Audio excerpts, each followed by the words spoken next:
Sur cette vidéo familiale, Stéphanie Fovio a 18 ans. À l'époque, la jeune fille est étudiante et elle a la vie devant elle. Pourtant, quelques semaines seulement après ce moment de bonheur, la jeune fille va être agressée et tuée. 20 ans ont passé depuis le drame. Ses parents restent forcément inconsolables. Ça m'a hanté, encore maintenant. C'est inimaginable de vivre ça. On attendait la vérité et savoir ce qui s'est passé au juste ce fameux 24 mai 1995.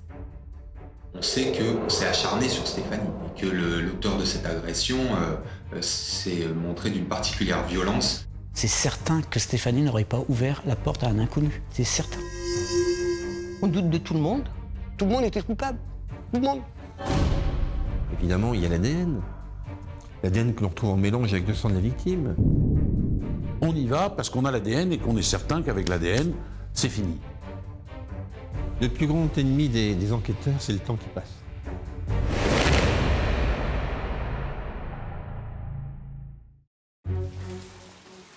Lille, dans le Nord, le 24 mai 1995.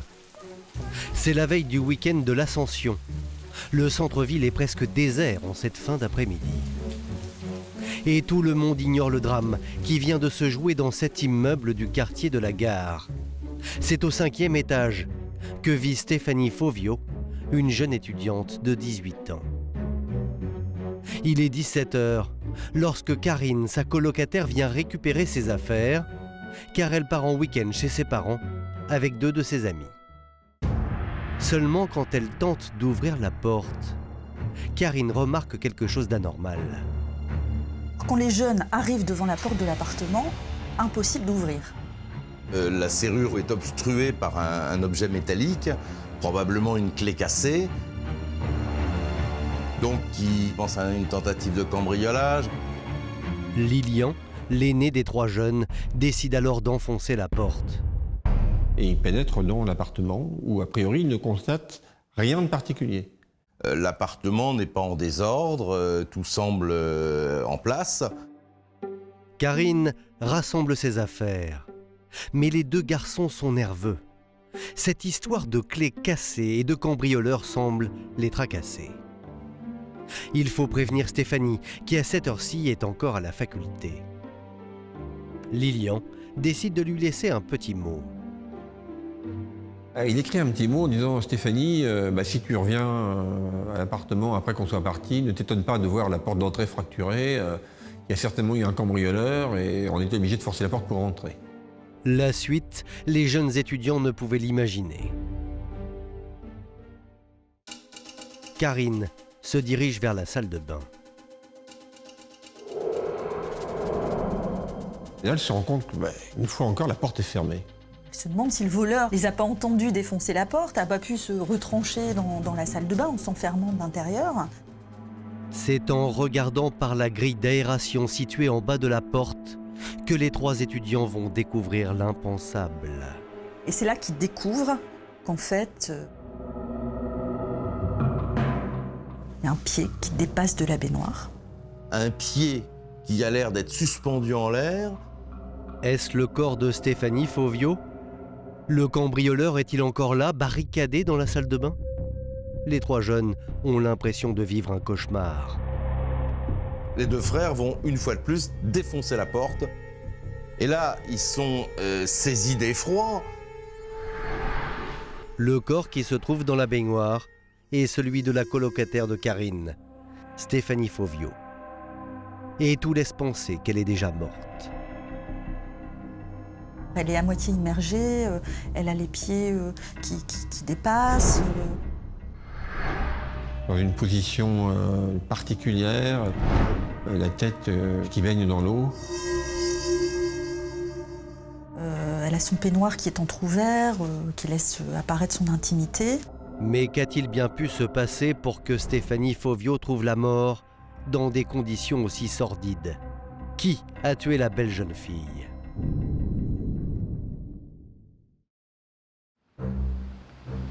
Il est 17h30 lorsque les policiers de la Sûreté de Lille arrivent au 52 rue Faidherbe. Et très vite, un légiste va apporter un début de réponse sur le terrible scénario du drame. Elle a été ébouillantée au niveau du visage. Son visage porte des traces de brûlure, de fortes brûlures. Elle a été brûlée au 2e degré. Elle porte des traces de strangulation et elle a reçu au moins 3 coups très violents au niveau du crâne. On sait qu'on s'est acharné sur Stéphanie et que l'auteur de cette agression s'est montré d'une particulière violence. Son intimité a été blessée. Il y a des traces sur les cuisses. Tout laisse penser à une agression sexuelle. La jeune étudiante aurait donc été victime d'un viol ou d'une tentative de viol, accompagnée d'un déferlement de violence inouïe.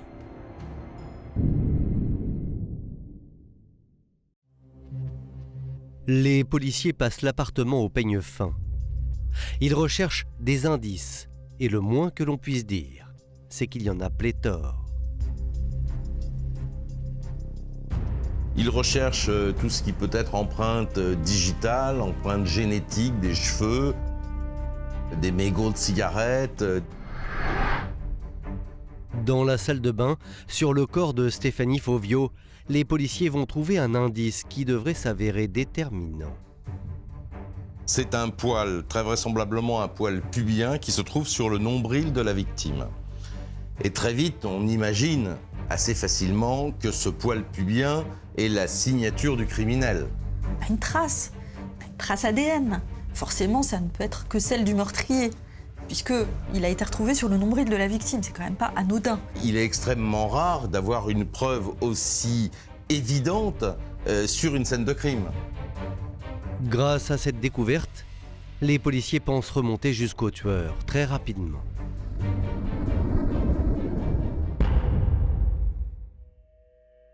Dans la chambre de l'appartement, et alors que la police scientifique termine ses prélèvements, Karine, la colocataire de Stéphanie Fauvio, est interrogée. La jeune étudiante est en état de choc. Stéphanie était sa copine d'enfance. Elles se connaissaient depuis le lycée, elles s'entendaient bien. Et lorsqu'elles auront passé leur bac, elles vont décider de prendre cette colocation ensemble puisqu'elles vont toutes deux poursuivre leurs études à Lille. C'est vraiment une étudiante, comme on peut en croiser des milliers à Lille à cette époque-là. Elle n'a aucun souci, aucun souci. La jeune fille va livrer aux enquêteurs une anecdote. Le matin même du crime, un événement inquiétant s'est produit. À 7h15, l'interphone a sonné. Elle est allée répondre et il n'y avait personne à l'autre bout du fil. 7h30, deuxième coup de sonnette. Cette fois-ci, c'est Stéphanie qui répond. Et même chose, personne au bout du fil. Alors, qui a bien pu à 2 reprises sonner ce matin-là? S'agirait-il du tueur? Ensuite, Karine raconte avoir quitté l'appartement à 8h05 pour aller en cours. Elle a laissé seule Stéphanie Fauvio. En fait, quand elle part, Stéphanie est en peignoir, elle s'apprête à se faire couler un bain. Retour sur la scène de crime. Il est 19h. Cela fait 2 heures que le corps de Stéphanie Fauvio a été découvert par ses amis. Lorsque quelqu'un se présente à la porte de l'appartement, c'est un témoin important de l'affaire. Il s'appelle Vincent, il a 18 ans et c'est le petit ami de la victime. Donc Vincent, n'ayant pas de nouvelles de Stéphanie, va venir à l'appartement. Et c'est là, en discutant avec les secours, qu'il se rend compte que Stéphanie est décédée. Les policiers ont en face d'eux un homme brisé, un homme terriblement choqué. En larmes, le jeune homme raconte aux enquêteurs qu'il sort avec Stéphanie depuis plus de 2 ans. Ils devaient passer la soirée en amoureux. C'était leur première grande histoire à tous les deux.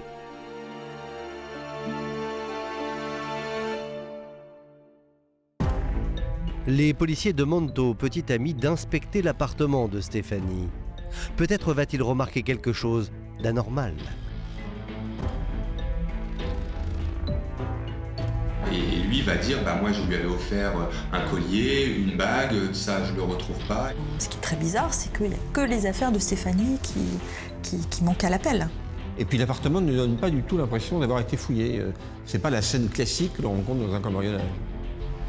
Le tueur a-t-il maquillé le crime en cambriolage? Avant de pouvoir tirer les choses au clair, les policiers ont une lourde tâche à accomplir, prévenir les parents de Stéphanie.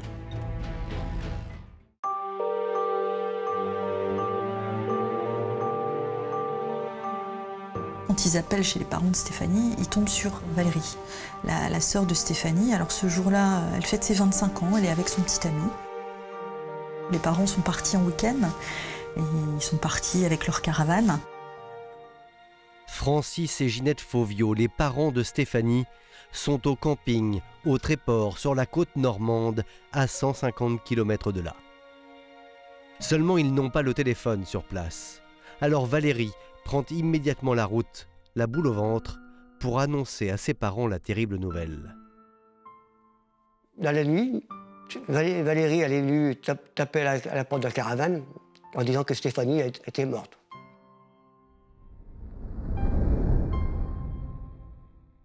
Je comprends pas. Je comprends pas. Quand les parents apprennent la mort de Stéphanie, ils ne comprennent pas, parce qu'ils ne savent pas que c'est un meurtre. Ils ne savent pas. Ça a été très dur pour moi de l'accepter. Je veux dire, c'est horrible pour une mère. On a paniqué. On est reparti aussi vite, du Tréport à la maison. En route, les parents pensent aussi à leur fils Fabrice, le cadet de la famille. Il n'est toujours pas au courant du drame. Cette nuit-là, il était en discothèque jusqu'au petit matin. Je faisais la fête pendant que ma sœur était à la morgue. On ne savait rien. On ne savait pas ce qui s'était passé. On ne savait pas si c'était une maladie, un arrêt cardiaque. On ne savait rien. Et le plus dur reste à venir pour les proches de Stéphanie. Car bientôt, ils vont découvrir l'atroce supplice que la jeune fille a vécu avant de mourir.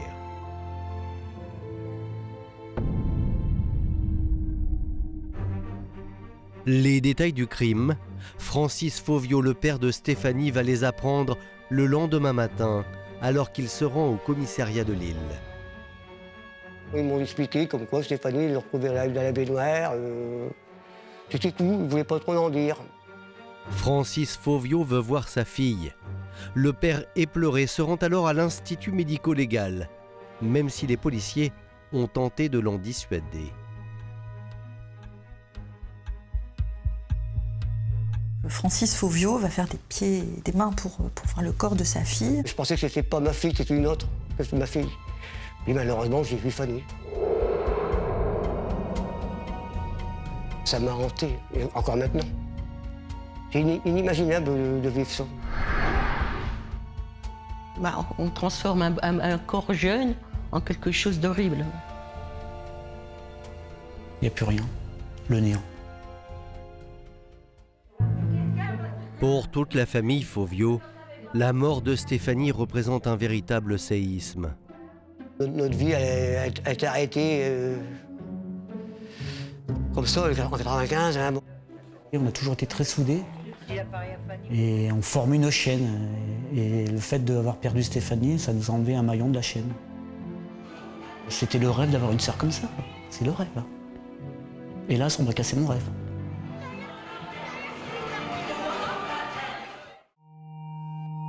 « 48 heures après le crime, le 26 mai 1995, l'autopsie est pratiquée sur le corps de Stéphanie.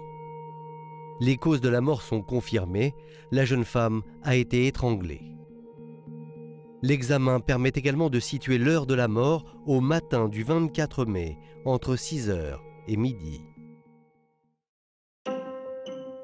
Alors, dans cette tranche horaire, quelqu'un dans l'immeuble où vit Stéphanie Fauvio a peut-être entendu quelque chose. Pour le savoir, les enquêteurs vont interroger tous les habitants du 52 rue Faidherbe, à Lille. Les policiers vérifient savoir si quelques voisins étaient dérangés ce matin-là par des coups de sonnette. Or, il semble que non. En fait, les coups de sonnette ne sont pas anodins puisque le nom sur l'interphone, le nom des deux filles, des deux colocataires, ne figure plus sur l'interphone depuis plusieurs semaines. Ce qui accrédite finalement que l'auteur savait très bien où il allait et qu'il a appuyé sur le bon bouton, même en l'absence de nom et d'étiquette sur l'interphone. Cela semble évident. Le mystérieux inconnu connaissait donc sa victime. Et lorsque Karine est partie, l'homme a dû probablement ressonner. Et Stéphanie lui a ouvert. On pense donc qu'elle a ouvert à quelqu'un qui est un familier, à un moment où elle s'y attendait pas, puisqu'elle s'apprêtait à prendre son bain, qu'elle était en peignoir et que l'eau coulait, l'eau chaude coulait. Stéphanie était tellement méfiante sur tout qu'elle n'aurait jamais ouvert la porte dans cette tenue-là à un inconnu. C'était forcément quelqu'un qu'elle connaissait. Et par chance, un voisin a bien vu quelqu'un en bas de l'immeuble ce matin-là, vers 8h15, justement. Un locataire indiquera au policier qu'il a croisé une jeune fille blonde qui se trouvait en bas de l'immeuble ce matin-là. Une jeune femme blonde qui sonnait en fait à l'interphone. Lui sortait, cette jeune femme avait l'air de vouloir rentrer. Il lui a proposé de monter. Elle a refusé en disant non, si mon amie ne me répond pas, c'est qu'elle n'est pas là puisqu'elle ne s'attend pas à ma visite. Les policiers doivent désormais retrouver cette jeune femme blonde à tout prix. Peut-être qu'elle a vu quelque chose. Elle pourrait être un témoin capital dans l'enquête.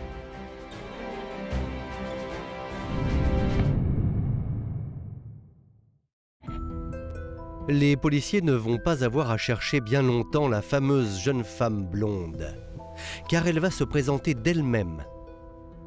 Il s'agit de la meilleure amie de Stéphanie. Ce matin-là, elle était allée dans une agence de voyage qui est à 2 pas de l'appartement de Stéphanie.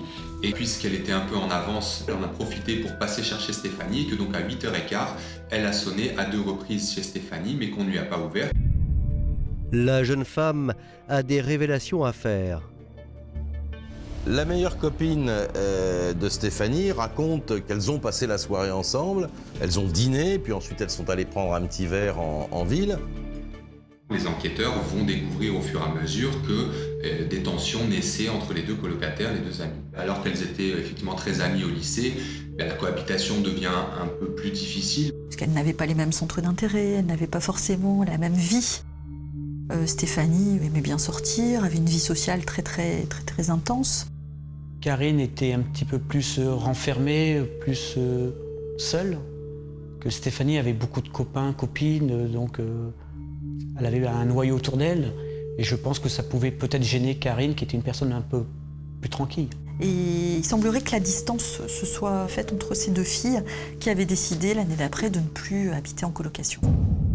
Alors, Karine, la colocataire, aurait-elle quelque chose à voir avec le meurtre de Stéphanie? La suite du récit de la meilleure amie pourrait le laisser penser. Stéphanie s'était confiée à sa meilleure amie en lui disant que sa colocataire essayait de lui piquer son petit copain. Elle lui faisait un peu de rentre-dedans, elle lui faisait les yeux doux. Donc évidemment, lorsque les policiers entendent ça, ils se disent bah tiens, c'est peut-être une dispute entre les 2 locataires, entre les 2 colocataires qui aurait mal tourné. Et que c'est peut-être Karine qui a essayé de maquiller la scène en cambriolage. Karine a donc très bien pu tuer Stéphanie parce qu'elle était jalouse de son histoire d'amour avec Vincent.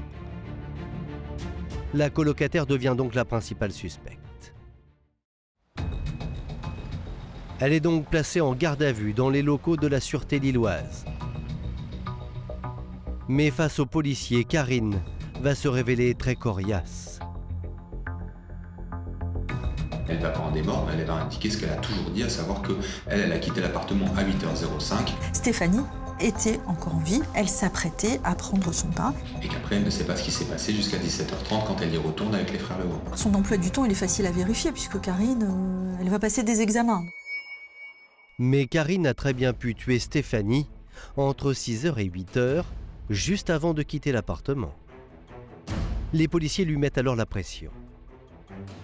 Ils sont allés vraiment très loin pour la faire craquer, parce qu'ils étaient persuadés que c'était elle. lui soumettait un scénario, qu'il y avait une dispute, que ça a mal tourné. Et donc ils vont pousser Karine dans ses retranchements. Mais Karine, elle tient bon. Karine, elle craque pas. Elle nie avec véhémence avoir quelque chose à se reprocher quant à la mort de sa colocataire. Faute de preuves, Karine, la colocataire, est relâchée. Le 7 juin 1995, les obsèques de Stéphanie Fauvio se déroulent dans l'église du village du Pas-de-Calais où elle a grandi. C'est l'occasion pour sa famille de se remémorer les images du bonheur passé. Pourquoi tu marches, c'est pas tarqué là?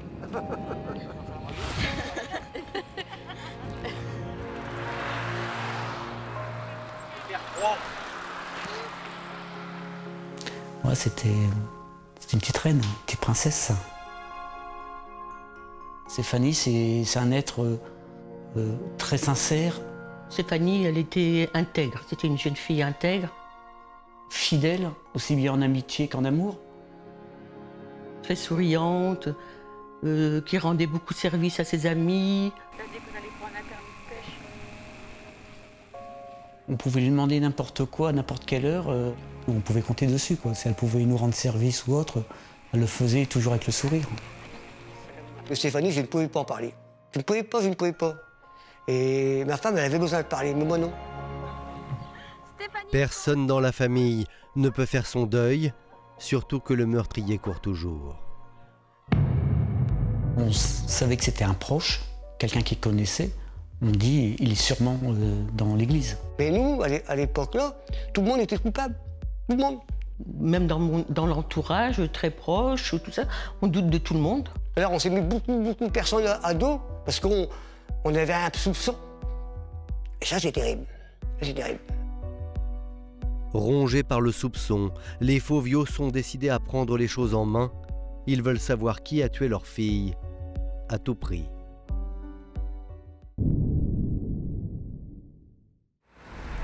Et parmi les suspects potentiels des Fauvio, il y a un jeune garçon, Lilian Legrand.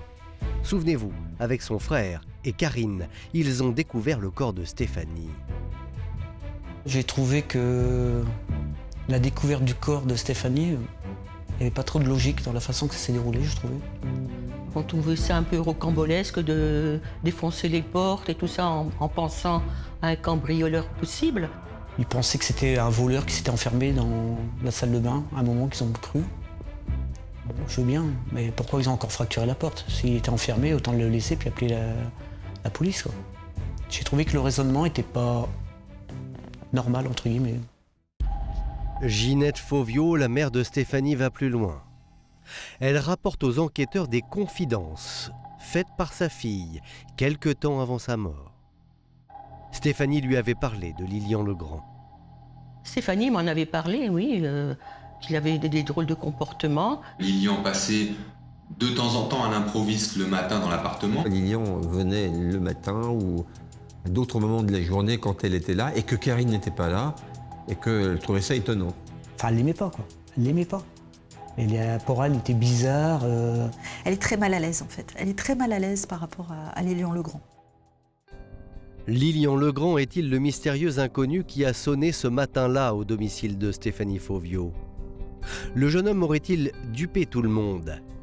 Pour la famille, cela ne fait pas de doute. Mais il y a un problème. Le jeune Lilian n'a pas du tout le profil d'un tueur ultra-violent. Il a 24 ans et il est même en ménage. Il a un BTS d'électrotechnicien, il vit en concubinage avec Sandrine, qui est la sœur de Karine. Il vient de passer le concours de la gendarmerie, il attend les résultats, une éventuelle affectation. Et pour passer le temps, il donne des petits coups de main à ses parents qui viennent d'acheter une maison. Sur lui, il n'y a pas de choses extraordinaires à raconter. C'est un garçon plutôt dans la norme. Rien à dire. Tout de même, les enquêteurs convoquent Lilian Legrand et ils l'interrogent sur son emploi du temps pour le matin du drame, le 24 mai 1995. Et il habite à Lens. Il a quitté Lens avec Sandrine, sa compagne, à 8h, 8h05. Ils vont chacun dans leur voiture. Et lui, ensuite, va chez son père, qui habite un peu plus loin et qui est en train de travailler sur une maison qu'il a rachetée, il est en train de la restaurer. Et il précise qu'il a effectivement passé toute la matinée à travailler en compagnie de son père.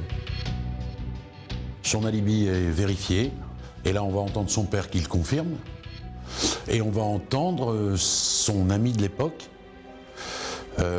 qui confirme également l'heure à laquelle il s'est levé. Et si l'on retient ses horaires, il n'y a aucune raison de ne pas les retenir, ça rend impossible sa présence sur les lieux du crime, au moment du crime. Lilian Legrand a un alibi en béton. En guise d'ultime vérification, les enquêteurs effectuent tout de même une comparaison ADN avec le poil pubien retrouvé sur le nombril de la victime. On va se rendre compte qu'il n'y a aucune correspondance. On sait qu'il n'appartient pas à Lilian Legrand. Donc à partir de ce moment-là, tous ceux dont l'ADN ne correspondait pas, ils étaient exclus, forcément, automatiquement. Donc, dans l'esprit des enquêteurs, à partir de ce moment-là, on s'éloigne de cette piste-là. Plus de 15 jours après le drame, le mystère que l'on pensait résolu s'épaissit un peu plus. Et c'est une nouvelle expertise qui va venir relancer l'affaire.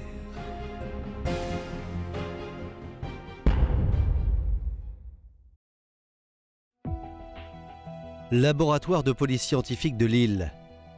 Les résultats des analyses de sang de Stéphanie tombent. Et ils sont très surprenants. Les toxicologues ont mis en avant dans le corps de la victime une certaine quantité d'héroïne. Potentiellement, cela correspond à une prise d'héroïne qui a pu avoir lieu 1 heure à 3 heures avant le décès de Stéphanie. On se dit, mais que font ces traces d'héroïne dans le sang de Stéphanie? Stéphanie a-t-elle été tuée pour une histoire de drogue? Peut-être bien. Le quartier de la gare Lille-Flandre, situé à seulement une centaine de mètres de l'appartement, est en effet la plaque tournante de la drogue à Lille. Il faut se replacer aussi dans le milieu des années 90 où l'héroïne, particulièrement à Lille, était un produit malheureusement très ou trop consommé et des toxicomanes autour de la gare, il y en avait beaucoup. Donc, on va chercher du côté des dealers, essayer de voir s'il y a des connexions avec Stéphanie. Les policiers sillonnent les alentours de la gare à la recherche de suspects. Et très vite, un témoin se manifeste auprès d'eux. C'est un chauffeur de taxi qui affirme avoir vu Stéphanie en difficulté quelques jours avant sa mort. Et qui dit, j'ai vu une jeune fille qui est arrivée, essoufflée, qui courait, il y avait des jeunes gens qui étaient derrière elle aussi. Il m'a demandé si je pouvais monter dans la voiture. Et les deux jeunes gens se sont approchés de moi, ils m'ont dit, ne la faites pas monter, c'est une toxico, etc. Je ne les ai pas écoutés. J'ai pris la jeune fille, je l'ai déposée quelques mètres plus loin. Ce témoignage pourrait bien s'avérer providentiel. Malheureusement, le chauffeur n'est pas très précis. C'est le moins que l'on puisse dire. Il décrit une jeune femme avec des cheveux mi-longs, alors que Stéphanie a des cheveux très longs qui descendent très bas dans le dos. Le chauffeur de taxi donne une description physique de la jeune fille qui ne colle pas vraiment avec la description de Stéphanie. Pour autant, les policiers ne renoncent pas à la piste de la drogue. Ils vont interroger les parents de Stéphanie et Francis et Ginette Fauvio réfutent la toxicomanie présumée de leur fille. Alors ça, c'est quelque chose qui ne passe pas pour nous. Stéphanie n'était pas une toxicomane. Pas du tout, pas du tout. Puis l'argent, mais l'argent, qu'elle aurait eu l'argent? C'est moi qui versais de l'argent sur son compte. Mais non, il n'avait aucun problème dessus. Tous ses proches, ses amis, la famille, on sait très bien que Stéphanie n'est pas une droguée. Je veux rétablir la vérité. On nous tue notre fille. Il faut déjà vivre avec ça, mais en plus la salir, là c'est de trop. C'est la goutte qui fait déborder le vase. Francis et Ginette Fauvio sont persuadés que les policiers font fausse route. Ils exigent une contre-expertise. Ma mission va être de déterminer si Stéphanie était une consommatrice habituelle de produits stupéfiants et donc cet expert-là va faire une analyse des cheveux de Stéphanie. Dans le bulbe des cheveux se fixent en fait les traces d'héroïne et ça permet de savoir si on est face à une héroïnomane. Et là, les conclusions sont absolument formelles, on ne retrouve aucune trace. C'est-à-dire qu'on ne retrouve pas dans le bulbe de traces d'héroïne, ce qui veut dire en d'autres termes qu'elle n'est pas une toxicomane d'habitude et que si elle a une fois dans sa vie pris de l'héroïne, c'est quelques heures avant sa mort, mais en tout cas elle n'en avait pas pris avant. Stéphanie n'était pas une toxicomane. Alors comment l'héroïne est-elle arrivée dans son sang? Les Fauviaux ont leur petite idée. La drogue a été ingurgitée entre 1 heure et 3 heures avant sa mort. C'est pas possible qu'on se shoote pour une personne qui n'est pas régulièrement shootée à 7 h du matin ou à 8 h. C'est pas possible, je vois pas le sens. Mais je me demande maintenant s'ils l'ont... Si, je sais pas, je me demande, j'en suis sûr. Ils l'ont drogué avant ou après sa mort. Je sais pas. Ça, c'est quand même un mystère qu'on ne découvrira jamais. Alors, pour brouiller les pistes, le tueur a-t-il injecté à Stéphanie de l'héroïne afin de faire croire que la jeune fille était impliquée dans un trafic de drogue? Mais là encore, aucune preuve ne vient confirmer cette thèse. L'enquête repart à zéro.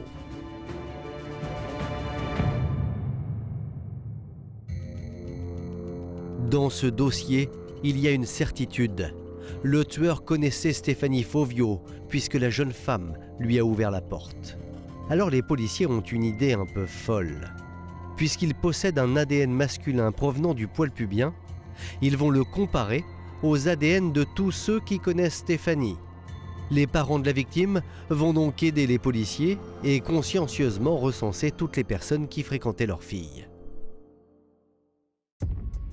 À la fin du mois de juin 1995, les parents de Stéphanie mènent eux-mêmes l'enquête au département mathématique de la faculté de Lille, où était justement inscrite leur fille. Je cherchais ce qu'on disait de Stéphanie, surtout comment elle était, tout ça, pour voir s'il y avait quelque chose d'anormal. Les petits heurts que Stéphanie aurait pu avoir avec certaines personnes, on essaye d'agrandir le cercle. Un petit copain qui était peut-être un petit peu trop amoureux, qui avait des envies ou quelque chose comme ça. Ginette Fauviaux accomplit alors un véritable travail de détective.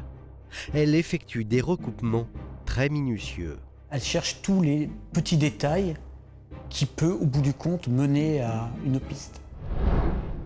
Tel jour, il y a eu telle personne qui a rencontré Stéphanie, je l'ai trouvé bizarre, on va peut-être enquêter sur lui. Elle va s'accrocher à l'enquête, comme à une béquille. Si j'avais pas eu l'enquête, je sais pas si je serais encore là à l'heure actuelle. Elle disait, il faut qu'on trouve.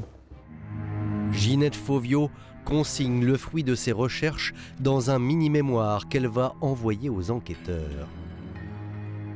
Un document qui fait 14 pages où elle va mentionner tous les gens qui pourraient éventuellement être suspects. Alors il y a tous les étudiants qu'elle connaît, ses relations de faculté, les amis de ses amis. Je voulais des réponses à mes questions. Mais ça donne un travail monstrueux aux policiers parce qu'il faut qu'ils vérifient tout. Pendant des semaines, les hommes de la sûreté vont enquêter à la fac. Ils interrogent des dizaines et des dizaines d'étudiants. À chaque fois, des prélèvements ADN sont effectués, en vain. Tous les ADN des proches de Stéphanie ont été comparés par rapport à ce poil pubien. Et aucun n'a matché. Mais malgré toutes les recherches qui ont été faites, il y a 102 personnes qui ont vu leur ADN analysé. Jamais les policiers n'ont pu retrouver à qui appartenait ce poil pubien. La présence de ce poil sur le corps de Stéphanie reste une énigme. 1 an après le drame, l'enquête est toujours dans l'impasse. Le plus grand ennemi des enquêteurs, c'est le temps qui passe. Plus le temps passe, plus les choses sont compliquées. Sauf pour les parents de Stéphanie, qui sans relâche continuent de maintenir les enquêteurs sous pression. Nous, on se battait surtout pour qu'il y ait tout le temps quelque chose à chercher pour l'enquête, afin qu'on ne clôture pas le dossier. On essaie d'ouvrir les informations au maximum. On va jusqu'à rechercher s'il y a eu des crimes semblables qui ont été commis dans la région. Et justement, le 29 mai 2000, à 30 km de Lille, à Tournai en Belgique, La ville frontalière, réputée pour sa faculté, est bouleversée par le meurtre sauvage d'une élève infirmière. L'affaire fait l'ouverture du journal télévisé. Madame, Monsieur, bonjour. Meurtre d'une étudiante française à Tournai. La jeune fille de 22 ans a été retrouvée morte dans sa chambre d'étudiant. 18h hier soir, la police de Tournai arrive sur les lieux du drame. Il découvre le corps sans vie de Charlotte Olvout, 22 ans.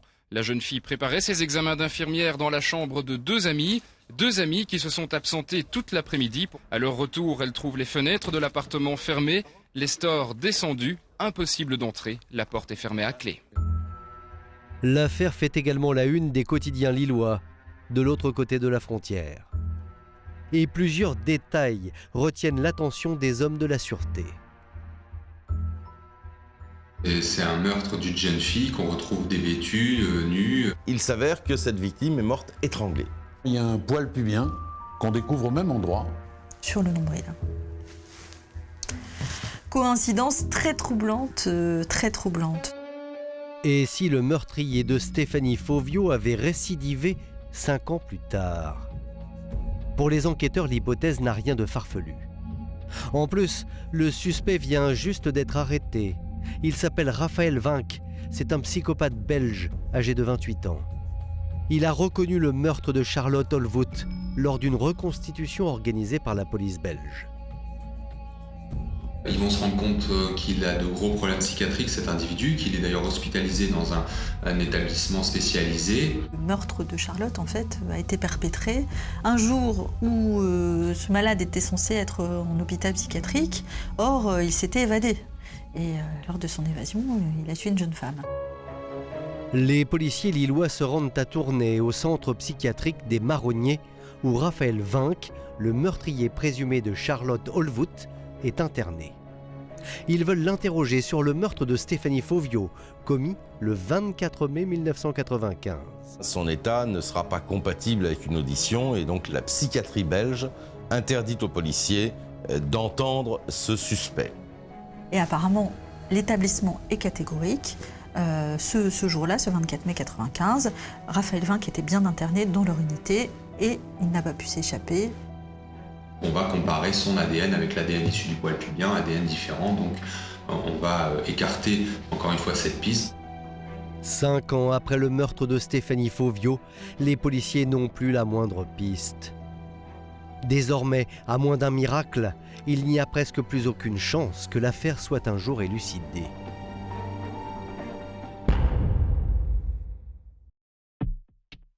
Au palais de justice de Lille, le dossier du meurtre de Stéphanie Fauvio passe de juge en juge. En 2005, faute de nouvelles pistes, une magistrate songe même à clore l'enquête. On nous convoque pour nous dire que le dossier commence à arriver un peu à sa fin. On se dirige vers un non-lieu et ça, la famille Fauvio ne le supportait pas. Mes parents, avec les inspecteurs, trouvent encore des pistes encore exploitées. À fond, à chercher le petit point pour pouvoir retrouver, faire une enquête, pour éviter qu'on place le dossier. Dès lors, les Fauvio sont loin d'imaginer qu'il leur faudra encore attendre 5 longues années pour que l'enquête connaisse enfin une avancée décisive. Nous sommes en février 2012. Un nouveau juge d'instruction reprend le dossier du meurtre de Stéphanie. En 17 ans, les techniques d'exploitation de l'ADN ont beaucoup évolué. Alors le magistrat décide de faire réanalyser tous les scellés. Et parmi ces scellés, il y a le peignoir de bain que portait Stéphanie Fauvio lorsqu'on l'a retrouvée morte. Et donc l'analyse ADN de ce peignoir va permettre de mettre au jour un ADN de contact, donc un ADN qui vient des mains, ce qui n'était pas possible en 1995, on ne savait pas extraire l'ADN de contact. Ce nouvel indice est capital, car cet ADN n'a pas été retrouvé n'importe où sur le peignoir. On le retrouve sur des endroits qui ne sont pas anodins, on le retrouve autour du col, derrière, comme si on avait empoigné la victime. Et ce n'est pas tout. Cet ADN est mêlé avec le sang de Stéphanie. Le fait de trouver un ADN mélangé avec le sang de la victime laisse à penser que cet ADN est celui du meurtrier. Grâce aux autres scellés, notamment les cigarettes prélevées dans l'appartement, les enquêteurs vont même obtenir un nom. L'ADN masculin qu'on retrouve sur le peignoir est identique à l'ADN qu'on retrouve sur certaines cigarettes retrouvées ce soir-là, qui sont en fait des cigarettes qui ont été fumées par les frères Legrand. Et là, ça match. Et ça match vers qui? Vers Lilian Legrand. Donc, celui qui a touché le peignoir, qui a son ADN mélangé avec le sang de Stéphanie Fauvio, c'est Lilian Legrand. Incroyable rebondissement. 17 ans après le meurtre, Lilian Legrand devient de nouveau le suspect numéro 1. Quelques jours plus tard, le juge avertit les parents de Stéphanie que l'enquête est en voie d'aboutir. Il ne donne pas le nom du suspect, mais les Fauvio ont tout de même leur idée.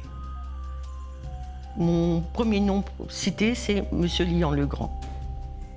Je dis franchement, j'ai tout de suite pensé à lui.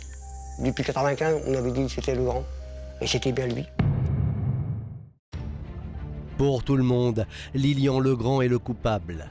Le seul problème, c'est qu'il n'est pas n'importe qui. Il est devenu gendarme. Il est devenu gendarme. Il est rentré dans la gendarmerie nationale. C'est un gendarme très bien noté. C'est un adjudant. Marche! Ensemble! Le militaire de 41 ans a également servi dans le corps très prestigieux de la garde républicaine, à la protection de Jacques Chirac. Il a des états de service absolument irréprochables. Donc c'est un gendarme qui est très à l'aise dans sa carrière, qui semble assez à l'aise dans sa vie de famille. Lilian Legrand a épousé Sandrine, sa petite amie de l'époque, et ils ont 2 enfants. Bref, marié, père de famille, pas l'ombre d'un problème. C'est vraiment quelqu'un de très installé, très inséré dans la société. En 2012, Lilian Legrand est informaticien à la gendarmerie de Nice. Les policiers décident de lui adresser une simple convocation, comme en 1995, mais cette fois ils vont essayer de le faire craquer. 12 novembre 2012, Lilian Legrand se présente à la PJ de Nice. Mais l'ambiance n'est plus du tout la même que lorsqu'il était un jeune homme de 24 ans. On lui signifie la raison de son placement en garde à vue, c'est-à-dire qu'on le suspecte du meurtre de Stéphanie Fauvio. Il va réciter exactement mot pour mot tout ce qu'il avait déclaré en 1995. Enfin, c'est pas quelqu'un qui paraît intimidé par la situation. Au fur et à mesure des auditions, les policiers cherchent la faille, ils essayent de le faire craquer. Les enquêteurs font comprendre à Lilian Legrand qu'il est acculé. Il n'est pas le seul à être placé en garde à vue. On va mettre en garde à vue toute sa famille. Il sait au moment où il est en garde à vue qu'il y a sa femme, son frère et même son père. Et ils vont axer leur interrogatoire en lui disant que son père, qui lui avait servi d'alibi, que son frère, qui lui avait également servi d'alibi, semble avoir un peu changé la vie. En tout cas, ils ne se souviennent plus très bien. La mise en garde à vue de toute la famille, c'est une vraie pression. Mais le gendarme ne craque pas. Alors les policiers jouent leur va-tout. Ils abattent la carte de l'ADN. L'enquêteur va lui dire, bon, on a l'impression que tu nous racontes des bêtises. Nous, on sait qu'il y avait ton ADN sur le peignoir. Et là, il craque parce qu'il s'attendait à tout sauf à ça. Avec le temps qui était passé, il considérait que c'était fini. Et le militaire va passer aux aveux, mais il jure que c'était un accident. Il va dire que oui, il avait une aventure avec Stéphanie. Que c'était une relation purement sexuelle, qu'il avait eu 3-4 relations sexuelles avec elle. Et il explique que ce matin-là, effectivement, c'est lui qui a sonné. Stéphanie l'attendait. Qu'à la suite d'un rapport particulièrement fougueux, elle serait tombée en arrière et se serait fracassé le crâne sur la baignoire. Les policiers croient absolument pas une seule seconde à cette version. Ce qu'il dit est quand même peu vraisemblable dans la mesure où en plus on a retrouvé des traces de strangulation. Lilian Legrand, amant de Stéphanie Fauvio, ça tient pas la route une seconde. Les policiers placent Lilian Legrand face à ces contradictions. Alors le gendarme donne une deuxième version du drame. Il dira que, pour finir, il n'avait pas de liaison avec elle. Et qu'il a sonné ce matin-là parce qu'il voulait la voir, effectivement. Qu'il a eu une brusque pulsion quand elle a ouvert la porte parce qu'elle était en peignoir et nue dessous. Qu'il lui a proposé de prendre un bain avec elle, qu'elle a refusé, qu'il l'a étreint, qu'elle a voulu se débattre, qu'il voulait lui imposer une relation sexuelle, mais qu'elle a eu un mouvement de recul et que lorsqu'elle a reculé, elle a chuté, elle s'est cognée la tête. Qu'il l'a étranglée pour faire croire aussi à un cambriolage, qu'il a tout maquillé, etc. Il reconnaît les faits. Bingo pour les enquêteurs. Pourtant, une fois encore, le récit de Lilian Legrand ne convainc pas les inspecteurs de la PJ. Il n'explique pas tout, parce que par exemple, il n'explique pas le visage brûlé, parce que par exemple, la drogue reste un mystère. Alors on lui fait valoir également que ça ne correspond pas à la réalité, puisqu'il a 3 impacts sur la tête. On n'a pas la vérité, mais on a quelqu'un qui était sur la scène de crime et qui est responsable de la mort. Donc c'est pas mal quand même. À l'issue de sa garde à vue, Lilian Legrand est mis en examen pour meurtre et tentative de viol. Il est incarcéré. L'homme devra répondre à ses accusations devant la cour d'assises. Reste à savoir s'il consentira à livrer toute la vérité.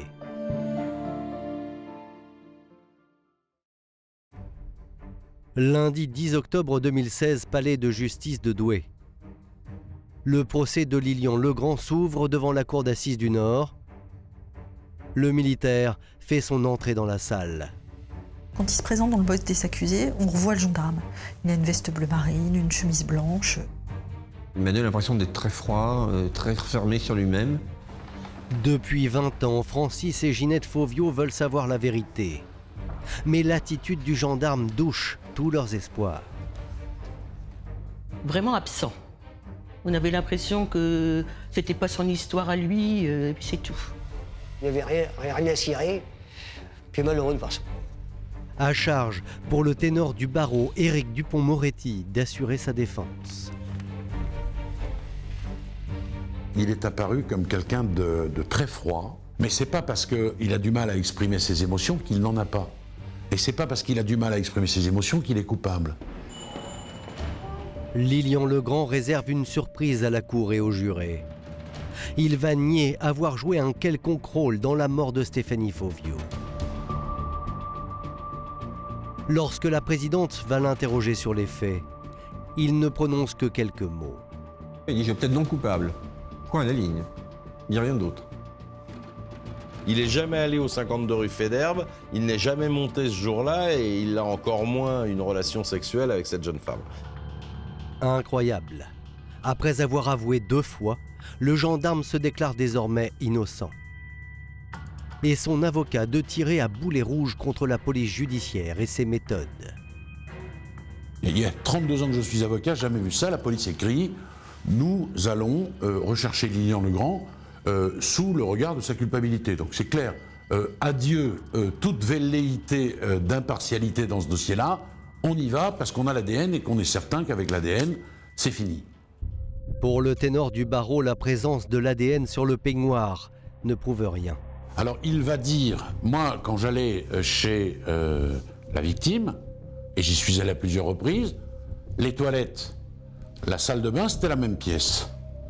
Et il y avait ce peignoir de bain qui était accroché à un clou. Et on explique parfaitement qu'il ait pu se laver les mains et qu'il ait pu s'essuyer les mains sur le peignoir avec 2 endroits principaux qui correspondent à son ADN. C'est parfaitement possible. Mais alors, si Lilian Legrand est innocent comme l'affirme son avocat, que signifie le courrier qu'il a écrit en toute fin de garde à vue à destination de sa femme? Il dit à sa femme qui part pour un moment, il lui demande de l'excuser, lui dit qu'il a toujours aimé, qu'il a fait une bêtise énorme, qu'elle prévienne ses filles parce qu'il a 2 filles. Et il termine en disant « Je suis vraiment désolé, maintenant tu sais d'où me viennent ces 17 ans d'insomnie ». Il dit à sa femme tu comprends pourquoi mes 17 ans d'insomnie, quoi. Que pour moi c'est des aveux. Là on n'est plus face à des policiers, on est face à une page blanche. Il écrit ce qu'il veut et il n'y a aucun piège qui n'est tendu à Monsieur Legrand. Mais ça, c'est toute la difficulté de celui qui démarre sa vérité par un mensonge. Vous ne pouvez plus vous en sortir après. Vous êtes obligé de patauger. On n'avoue pas des choses comme ça en sachant les conséquences. En plus, lui, comme je vous dis, adjudant de gendarmerie, il sait bien les conséquences que ça va avoir derrière, l'impact que ça va avoir derrière. Au procès, Lilian Legrand doit s'expliquer. Seulement le gendarme se mure dans le silence. Et la cour n'apprendra rien de ce qui s'est déroulé le 24 mai 1995 dans cet immeuble du centre de Lille. Après 5 jours d'audience, Lilian Legrand est condamné à 30 années de prison, la peine maximale. Mais les parents de Stéphanie ressortent frustrés. Malheureusement, nous sommes très déçus parce que nous n'avons pas eu les réponses à nos questions. On n'a rien su. On n'a rien su. Il a changé au moins 4-5 fois sa version des faits. Alors c'est un triste individu. Lilian Legrand a fait appel de sa condamnation. Un second procès devrait se tenir d'ici 1 an.